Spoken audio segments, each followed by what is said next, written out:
Hello everyone, Richard here at Calvin Wazoo with another video, and moving on in that thread that again was largely initiated by Vinyl Richie. I'm going to talk about 1971. All right, so I'm getting some more records, in my collection at that time. So we're looking at when I was 12 and 13.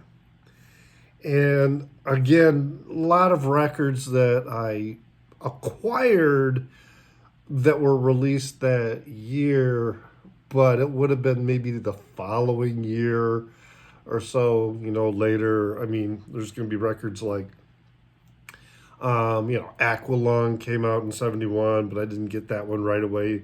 Alice Cooper Killer came out in 71, but I, didn't get that one right away.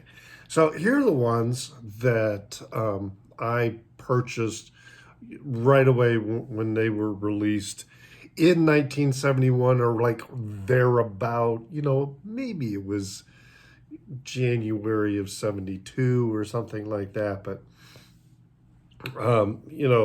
at these times. Okay, so not going in any particular order, but as I mentioned in the video about 1970, Cat Stevens was one that I was picking up. Just really, really loved. And of course, this is T for the, this is Teaser and the Fire Cat, which has, to me, has a lot more hits, than maybe T for the Tillerman. I mean, you've got Tuesday's Dead, Morning is Broken, Moon Shadow, well, Bitter Blue, Peace Train. That's all on just, side two.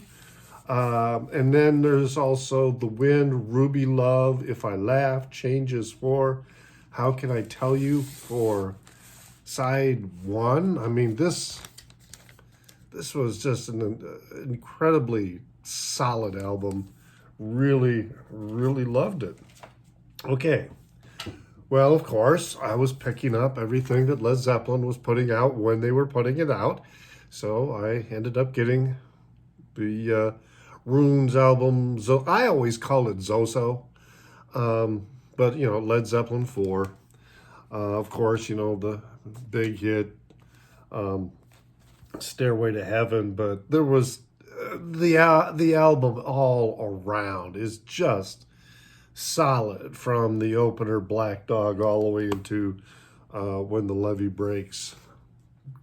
Just a incredibly powerful album. All right. Now, this band I had heard about, as well as some other bands of a similar genre from my brother, as I became aware, listening to bands like the Grateful Dead. I first heard records by this group called Mason Prophet, which was out of Champaign, Illinois, because of a record that he had. So the whole country rock scene, sort of. And one of these bands that I really, really liked was New Riders of the Purple Sage. And in fact, right about this time as well, I read Zane Grey's book, Riders of the Purple Sage. Just thought it was interesting, that the band took their name from, from that book. And so I, wanted to read the book, whatever. Great, great records, really nice, not funny songs, like Henry. But also some really spacey songs with like Dirty Business, and Oh, the Glendale Train is a fun one too, What You Gonna Do, I Don't Know You, and we've got Jerry Garcia and Mickey Hart helping out here, Commander Cody as well. So, yeah, great album that came out that year, and I was listening to it a lot.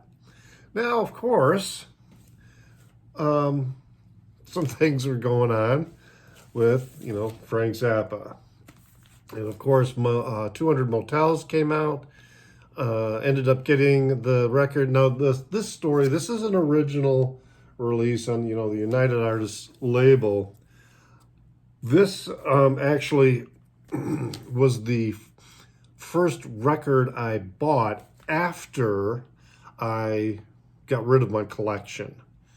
I was in Boston at a record store, record and CD store, and I was looking up CDs, and they had records for sale, and this was in there, and I thought, what the hell? I'm gonna buy this, even though I didn't have a turntable or a stereo.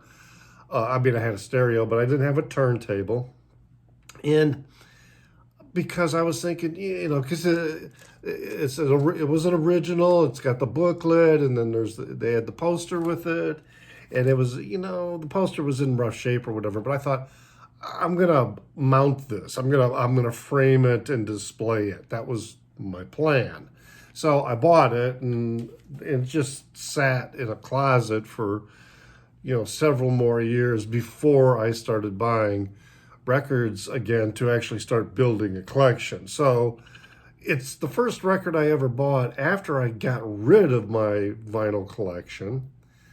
But it's not the first record I ever bought. And it was not the first record that I bought as I was consciously thinking I'm going to rebuild my collection. And then also that came out that year was another Mother's album, and that is the Fillmore East concert. So I've got a couple copies. This is one that's on the Bazaar label, and then I have one on the Reprise, Steamboat label.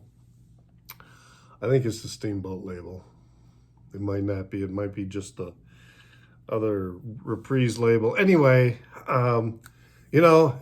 junior high school, we were listening to this, and all purient giggles and all. The whole, I was in junior high school during the Flo and Eddie years, and that junior high school humor appealed to me, so I liked a lot of that. It doesn't have this, I still think a lot of it is pretty good. It's pretty funny. It was very, very creative and clever. But I do have some different perspectives on some of the content now, particularly with one song that I talked about quite a bit when I did my video on this release. There's a very, didn't realize it at the time, but there's kind of a problematic song on this, which I talk about in that video. Okay, another band that I was listening to at the time, and then I happened to buy one of their records that was released that year, and that's the Moody Blues. This is Every Good Boy Deserves Favor. This is it's got the CRC sticker on the back, so I'm wondering if it's a Columbia Record Club edition. But it is, the gatefold, and I haven't played it in like a super long time because I've got the record on the inside. It's got this particular threshold label. I remember when I got this, it was, it took me a long time to find the Discog entry for this record that, matched this particular label. A lot of other different, similar but different color patterns, for the label. So yeah, it took me a while to find that, but I really, and I still really like Moody Blues. I mean, you can find their records all over the place, and they're inexpensive. I mean, even ones in near mint condition are only going to go for like $5 or $6. And then, the very goods and the VG pluses you can pick up for $2 or $3. Original ones, really. I mean, I found an original Days of Future Past, and yeah, it was just a couple of bucks. So anyway, that was a record that I got in 1971 and was listening to at that time. And then the last one I want to show is this one, King's Tapestry. This is not an original. This is a 1980s reissue. You know, it's got the barcode sticker on the back. I also bought a MoFi original master recording of this release because, you know, I don't know.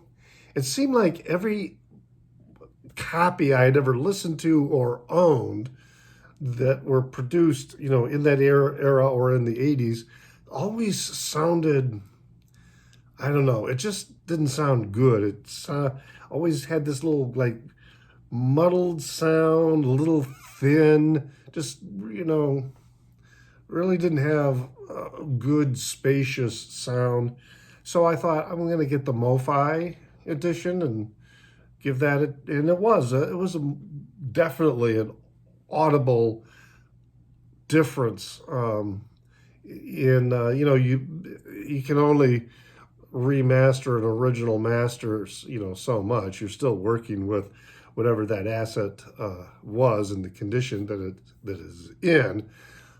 So there's still that quality to it. So, you know, how they recorded it, you know, is that imprint is still there, but nonetheless, the MoFi recording sounds so much better than, you know, whatever issues you might find. But a great album. It was a girl I was hanging out with who told me about this record, and I would listen to it, and then I would eventually get my own copy that year. Just a great, all great songs, and songs that, you know, for a, you know, 13-year-old just listen to and ponder. I mean, the title song Tapestry was just it was just really struck me as being so mysterious and beautiful. The story, although at that time I really had a hard time figuring out what the story was really saying. You know, at that time in my life anyway, I was pretty obtuse about a lot of things. So yeah, those are my the records that I had and was listening to in 1971. You know, leave a comment in the Down Under. Hope you enjoyed that. And as always, pray for the people inside your head, for they won't be there when you're dead.